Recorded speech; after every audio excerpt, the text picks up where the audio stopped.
So I got a thing here for 20 things you never knew about Charles Manson. You want to go? Yeah, let's go. Let's go one for one. I'll start it off. He was born with no name. Wow. All right. Charles Manson was born on November 12th, 1934, in Cincinnati, Ohio. His mother was 16-year-old runaway named Kathleen Maddox. Wouldn't identify the father and refused to name her child, so the infant was referred to in the hospital as No Name Maddox. Wow, so he had a gangster name from birth. I like No Name Maddox. He should have kept that. No Name Maddox. All right. Hey, yo, you know damn well someone's going to come up with a hip-hop name and call themselves No Name Maddox. You know it's coming. Right? You know that, right? It has to. We're talking about I'm surprised it hasn't already. You know what? I think we should now make that our shit. We should steal it now. There you go. Somebody else takes it. Steal it now. No Name Maddox, you know what I mean, as an alias of some sort. You know, I like it. There you go. That works. So some weeks later, he was named Charles. You're up. It's a good name. It is. But I'm curious. First off, I'll get into the second thing. But I'm curious how Maddox changed to Manson. I'm sure we'll get to that. But here we go. Manson is the surname of a man his mother was briefly married to after Charlie was born. The boy reportedly never met his biological father, Colonel Walker Scott. I wonder if he's Colonel Walker Scott is related to Butch, my boss, because I think he was a colonel too. Ooh. I'm not sure. Might be. Could be. A court ordered Scott to pay $5 a month in child support, but the deadbeat dad ignored the order. This fucking prick couldn't come up with $5 a fucking month in the 40s. Wow. Yeah. So his father was a no-show. That was the next thing. By the way, that was good. That's interesting. Interesting, man. That's rough. He married young. At 21 and fresh out of prison for burglary, Manson married a waitress named Rosalie Willis and headed to California. Soon he was back in prison. Rosalie gave birth to a son, Charles Manson Jr. There's a junior. While her husband was incarcerated long before she divorced him. All right. So learn two things now there. I'm curious. 3, technically. Where's Charles Manson Jr. today? I don't know. Charles Manson? Look that up real quick because I'm curious. See if we can find out anything about him. Charles Manson Jr. They were saying, did he have a fucking long-lost grandson? All right, I don't know. There's all types of shit. It's all just about Charles Manson Sr. Nothing about, here's one that says, how did Charles Manson Jr. Oh, he killed himself. Here we go. Charles Manson Jr. killed himself. Committed suicide in 1993. So, damn. That sucks. It's kind of crazy, right? Yeah, it's crazy. Yeah, it's true. All right, he married young. Oh, that's the one you just did. Okay, the next one is he became a pimp.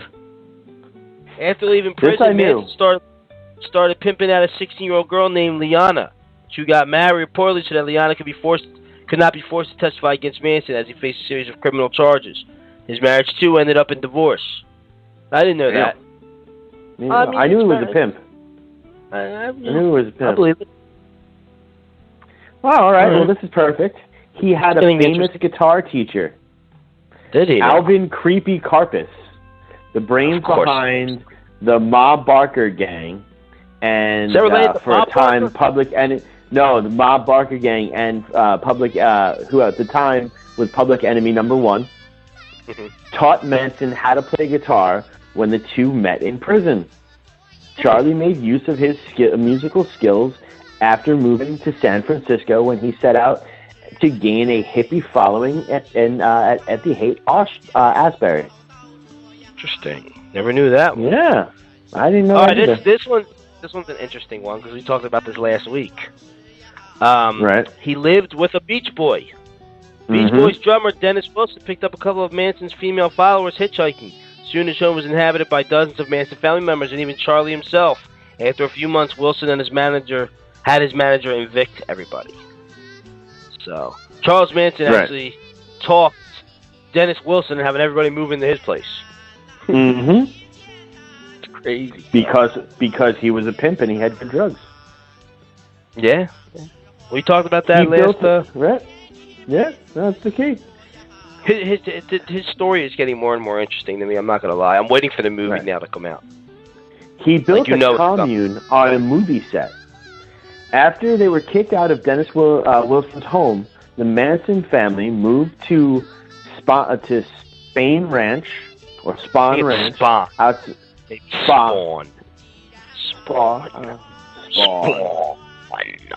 Ranch. Outside of Los Angeles. Once used as a set for TV and movie westerns, the place had fallen into despair. Instead of paying rent, the family provided manual labor, and Charles' female followers were occasionally ordered to have sex with the ranch's 80-year-old owner. All right. Well, 80-year-olds, man. 80-year-olds are the... fuck George Spawn. There you go. Is Willie working? Go, or you will have no dinner tonight. That is disturbing. This is Charles to you. You must now go and fuck. All right. That's kind of disturbing. Number 9, which I think we knew about this, but his songs were covered. Manson never succeeded as a musician, but he wrote songs that are eventually covered by artists like Sargon, Axl Rose, Marilyn Manson. Really? Charlie's first success was the Beach Boys' Never Learned to Love, but he didn't get credit for that one. Dennis Wilson based his song on Manson Ceased to Exist and credited to himself, which infuriated the cult leader. We talked about that last week, too. Yeah, we did. Interesting stuff. Yeah. And we talked about the next thing, too. All right, yes. He was a Beatlemaniac. Manson viewed the Beatles as the 4 horsemen of the apocalypse from the Book of Revelation. Yes, that is the Beatles. Which one is Ringo? I mean, Mr. Conductor was one of the fucking apocalypse. Was Ringo Pestilence? I mean, really, like, I guess John Lennon would be Death, right? Or would he be War? He would be War, I think. I mean, he would be War. So then... That makes sense. So then... John Lennon tried to, I guess, he's still fighting people. So then McCartney is Death, Harrison is Plague, and I guess that would make Ringo Pestilence. All right. So, be good with that one. I completely agree in January, with that. Thank you. It makes sense. Appreciate it. I bet you Charles thought that. Probably. You should make this into a clip, and we can ask our audience what they thought of this. In January 1969, his commune moved from Spain, from the Spawn Ranch, into a canary yellow house on Canoga Park that Manson named the Yellow Submarine. Of course he did. It was a yellow house. Right. He spent much of his time preparing his followers for an apocalyptic race war that he called Helter Skelter. Makes sense. Right. Makes sense. He was all there in that. All there.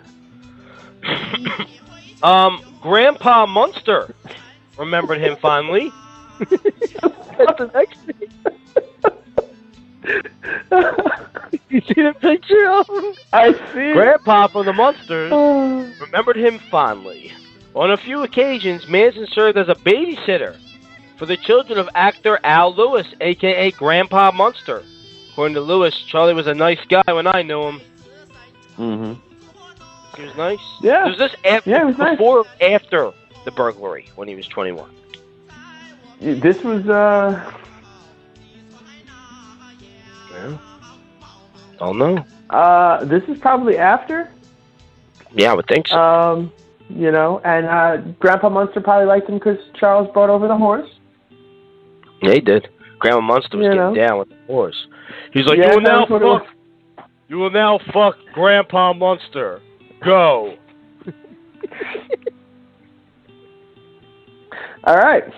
He let his followers do the killing. So I'm doing the Gaston voice because I don't know how Manson actually talks. It fits. I know he kind of talks in mumbles, kind of. I know that. Right.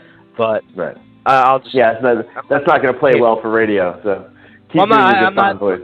I don't know him that well I know how he talks kind of, but I can't do good impressions of him because I really didn't focus my time into learning them. But maybe next week. Right. Maybe. There you go. Until then, I will talk like this. You will now fuck Grandpa Munster. Awesome. So the family killing spree took place less than a week before Woodstock in the summer of '69. Although he led the slaughter, there was no evidence that Manson personally killed anyone. In fact, he wasn't even at the scene during the grisly murders. Mm-hmm. Well, I mean, everyone knew that. I mean, everybody knows that. I don't know why that. I don't see how that. I don't see why that'd be the top 20 things people didn't know. Yeah, Ralph Raffio was the guy that wrote this. Listen, Ralph, you should be happy that we're fucking like talking about what you wrote, but you're wrong on that one. Everybody fucking knew that. Everybody knew that, Ralph. I don't know who you think you are, trying to give us a bunch of bullshit, but 20 things you never knew, and here we are debunking your ass. I mean, we already talked about that before we even read this. Fucking Stu Nod. I'm gonna make sure to tweet Ralph Raffio and let him know how upset I am about this. All right, Ralph Raffio. Fucking Ralph Macchio. Why are you mad at the Karate Kid? No, I'm done with this guy. I'm done with Ralph. I'm not happy with him. I'm not happy with how he only gave me 90 things. I might have to, dude. I might have to sweep the leg. All right, sweep the leg. Sweep the leg, Nicky. Sweep the leg. All right. Sweep the leg. All right. Number 13 out of 21, which I don't know. I guess that's actually number 12, but whatever. He tried to defending himself in court. Right? Judge Skeen agreed to let Manson act as his own attorney in the murder trial, but Manson's outlandish behavior and failure to abide by a pre-trial gag order changed the judge's mind before the trial even began, and the lawyer was assigned to the case. On the first day of trial, Manson showed up with an X carved into his forehead. "I have X'd myself from your world," he said. Other family members quickly followed suit. This guy is fucking nuts. I honestly, I hope someone's making a movie. Like, you know. I'm writing a script myself, honestly, because like I'm learning a lot. I really am. This is like very interesting to me. Could you imagine going to court, trying to fucking just mumbling like to yourself, like as you be your lawyer, and then when they don't let you do it, when they actually say no to you before the trial even starts, you say, "Okay, now I will X myself from your world," and then carve my forehead with an X. Go to court bloody. Say, "It doesn't matter what you say, Judge, because you are now X'd."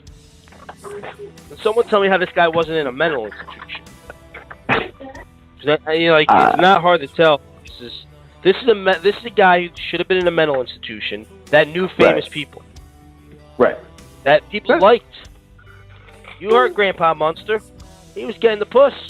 And he was like, "I like Charles. He was a nice guy back then." Yeah, it was good. He fed his girls to me.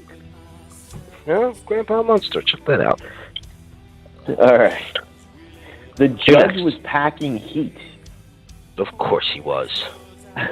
At one point during the trial, Manson jumped over the defense table and tried to... Hold on. At one point during the trial, Manson jumped over the defense table and tried to attack the judge, Charles H. Older, who replaced the original judge in the case. After the incident, the judge reportedly began carrying a handgun under his robe. He's like, "Try that again. I got you right here." Yeah, the Manson was not... Jump that table. I think if you're in court and the judge has to carry a gun, you're not going to be found in... Yeah, you're guilty. You may as well... You're guilty. Yeah, that's a wrap for you. I like how Ralph Raffio, his exact words was, "The judge was packing heat." You tell Ralph Raffio's got a little hood in him. You know what I mean? Like that's how he... Yeah. Got a little hood. Right. Got a little hood. A little bit. A little hood. He lies to us. He lies to us about 20 things. He only gave us 19, but it's all right. I like how he said he was packing heat. Right. Yeah. All right. The next one. The Devil Got His Due. Another great Ralph Raffio fucking title. The Devil Got His Due. After being convicted on all counts, Manson and 4 of his female followers were sentenced to death on April 19, 1971. For the sentencing, Manson shaved his head and declared, "I am the devil." How is he not a devil?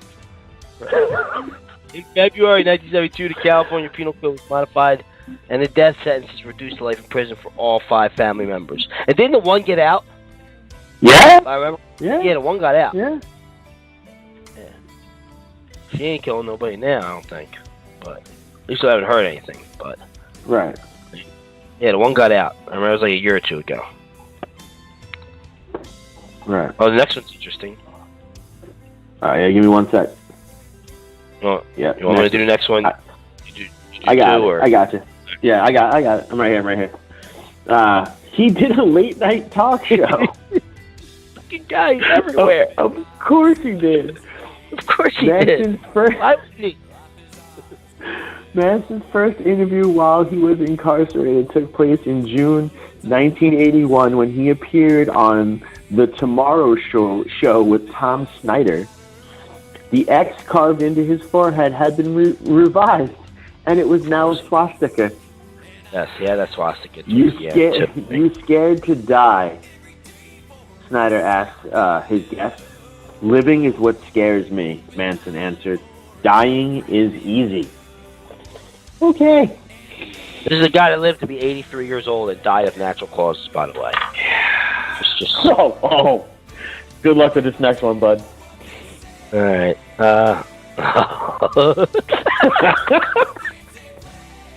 Of course he did. That's great. He tried Scientology. After completing 150 hours of Scientology training, Manson declared the religion too crazy even for him.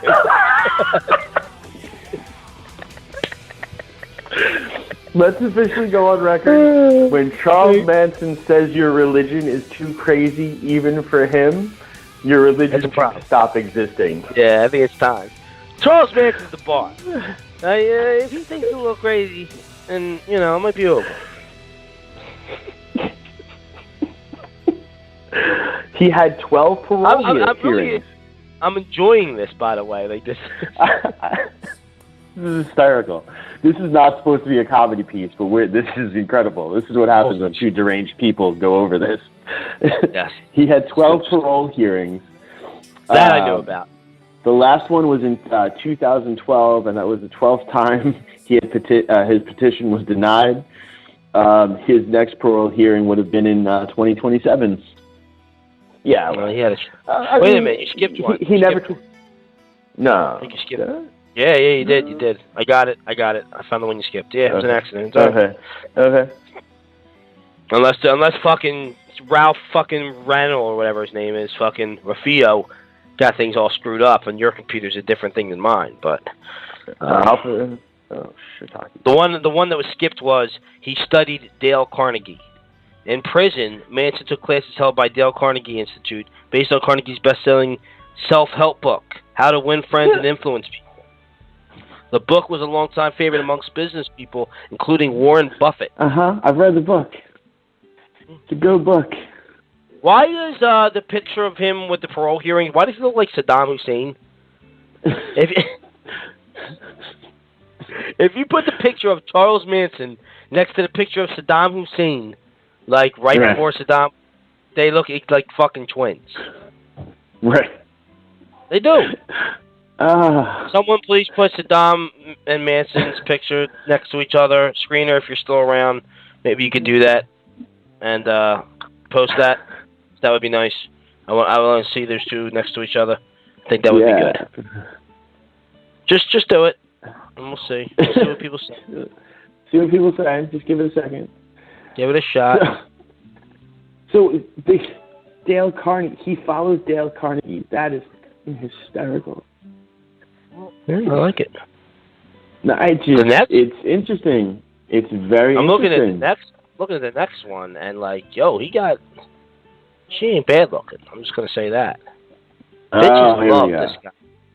I know, it's so weird. Yeah, he look how hot he's in prison. Yeah, ish, lighting. It's a hot cheese compared to someone that should be with him. I mean, come on, look at the difference.